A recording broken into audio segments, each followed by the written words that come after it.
말씀과 함께하는 하나님의 행복의 소리 라운큐트 시간입니다. 오늘은 빌립보서 1장 1절에서 11절까지의 말씀입니다. 오늘부터 빌립보서입니다. 옥중서신이죠. 옥중에서도 기쁨을 외친 바울에게 기쁨의 은혜를 주신 하나님의 마음을 함께 나누었으면 좋겠습니다. 바울은 첫날부터 지금까지 복음의 교제에 참여한 빌립보 성도들을 기억하며 감사를 드립니다. 빌립보에 편지를 보낸 이는 바울과 디모데죠. 바울은 자신을 그리스도 예수의 종이라고 표현합니다. 그리고 편지를 받는 빌립보 교회를 빌립보에 사는 모든 성도와 또한 감독들과 집사들이라고 말합니다. 그리고 늘 그렇듯이 하나님과 주 예수 그리스도로부터 온 은혜와 평강을 기원합니다. 이어지는 것이 감사와 기도이죠. 바울은 첫날부터 이제까지 복음을 위한 일에 참여하고 있었던 빌립보 교회로 인해서 감사하고 기쁨을 간구한다고 전합니다. 또한 그들 안에서 착한 일을 시작하신 이가 그리스도 예수의 날까지 이루실 줄을 우리는 확신한다고 그들에게 전합니다. 바울은 빌립보 교회에 대해서 자신의 매임과 복음을 변명함과 확정함에 자신과 함께 은혜에 참여한 자라고 말하죠. 또한 예수 그리스도의 심장으로 빌립보 교회를 얼마나 사모하는지 하나님께서 자신의 증인이 되신다고 선포합니다. 다시 빌립보 교회를 위해서 간구합니다.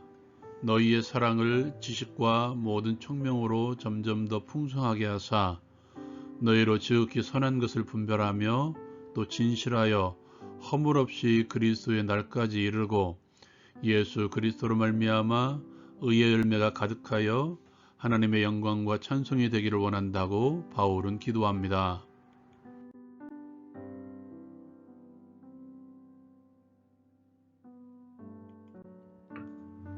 바울 사도는 편지를 보낼 때마다 항상 자신의 사도성을 강조했던 사람입니다.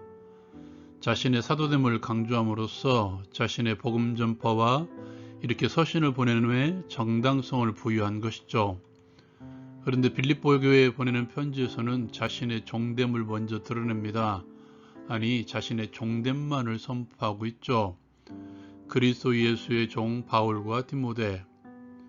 종됨은 제자도의 핵심입니다. 제자의 길을 가고자 하는 자의 핵심 요소이죠. 종의 자세에 대해서 가장 먼저 말하는 것이 겸손이라고 말들 하죠.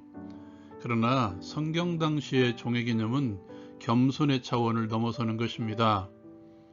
성경 당시의 종은 권리는 없고 책임과 의무만이 있는 존재이죠. 예수님께서 종의 개념을 이렇게 설명하십니다. 명한 대로 하였다고 종에게 감사하겠느냐? 이와 같이 너희도 명령받은 것을 다 행한 후에 이르기를 우리는 무익한 종이라 우리가 하여야 할 일을 한 것뿐이라. 종은 책임과 의무를 이행하는 사람이지 권리를 내세우는 존재가 아니라는 것입니다. 교회에서도 마찬가지죠. 그리스도의 몸인 교회를 세워나가는 것은 결국 그리스도를 세워나가는 것과 마찬가지입니다. 그리스도의 종으로서 교회를 섬기는 것은 그리스도를 섬기는 것과 마찬가지라는 것이죠. 그러므로 교회를 세워나가는 가장 핵심의 원리는 종됨을 드러내는 것입니다. 교회에서 그리고 그리스도의 지체들과 더불어 교제할 때 가장 관계에 핵심되는 중요한 원리는 종됨이라는 것이죠. 받을 권리를 내세우지 마십시오.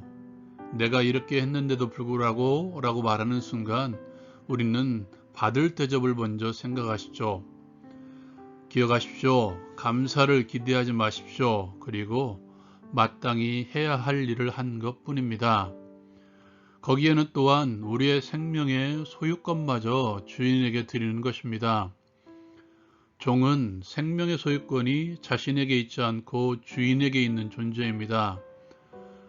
주는 그리스도시요 살아계신 하나님의 아들이십니다. 이것이 여러분의 고백이 맞으십니까? 그렇다면 우리의 소유권이 주인 되시는 주께 있다는 고백을 드린 것입니다. 우리가 따라가야 될 주인 되시는 우리 주님께서는 어떤 분이십니까? 종 되신 왕 예수께서 우리에게 베푸신 은혜를 기억하십시오. 대가를 바라지 않으시고 그분은 십자가를 지셨습니다. 종 되신 왕 예수께서 우리에게 이렇게 말씀하셨습니다. 나를 따라오려거든 자기를 부인하고 자기 십자가를 지고 나를 따를 것이니라. 대가를 바라지 말고 십자가의 자리로 나아갑시다. 십자가를 짊어져야 하는 그 자리가 바로 우리가 있어야 될 자리이며 십자가를 졌다고 권리를 내세우지 않는 그 사람이 바로 그리스도의 종입니다. 그렇다면 무엇이 바울을 그렇게 만들었으며 또한 우리가 무엇을 근거로 그렇게 서야 될 것인가? 오늘 말씀에 우리가 너무도 잘 아는 구절이 있죠. 그리스도의 심장으로. 바울 사도는 그리스도 예수에 미친 사람입니다. 우리가 만일 미쳤어도 그리스도를 위한 것이라고 선포한 바울 사도. 오늘 빌립보서의 출발을 보십시오. 그리스도 예수의 종, 그리스도 예수께로부터 온 은혜와 평강, 복음을 위한 일, 그리스도 예수의 날, 복음을 변명함, 예수 그리스도로 말미암은 의의 열매. 온통 그리스도 예수로 충만한 바울 사도. 다메섹 도상에서 자신을 만나주신 예수 그리스도, 교회를 박해하고 그리스도를 믿는 사람들을 박해했던 자신 바울, 직접 찾아오신 예수 그리스도의 은혜, 그 십자가의 사랑을 알게 되고 믿게 된 순간 그를 온통 지배한 것은 예수 그리스도밖에 없었던 그리스도의 노예, 그리스도 예수의 사람 바울 사도.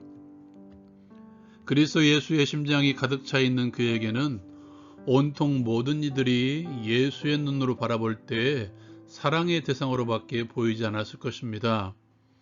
예수께서 말씀하신 원수를 사랑하는 말이 멀고도 높은 그 말씀조차도 예수 그리스도로 인해서 예수 그리스도의 사랑에 둘러싸여 있다면 가능하지 않았을까요?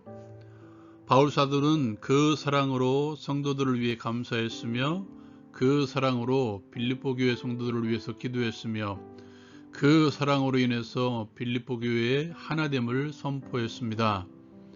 그렇다면 우리가 하나님께 구할 것은 그리스도 예수의 심장입니다. 그리스도 예수의 사랑으로 온통 우리의 몸과 영혼이 지배받게 해달라고 요청하는 것이죠. 그것을 구하십시오. 예수 그리스도의 심장, 예수 그리스도의 사랑이 나를 지배하게 해달라고 요청하십시오. 나를 위해 십자가를 지신 그리스도 예수의 심장으로 우리의 육체와 우리의 영혼을 가득 채우게 하옵소서. 기꺼이 그리스도 예수의 종임을 선포했던 바울 사도처럼 그리스도 예수의 종의 자리가 우리의 자리임을 기억하고 종됨으로 교회를 섬기고 그리스도의 지체들을 사랑하게 하옵소서. 예수님의 이름으로 기도합니다. 아멘. 그리스도 예수의 심장, 그 심장으로 우리 함께 살아갑시다. 라운 큐티 마치겠습니다.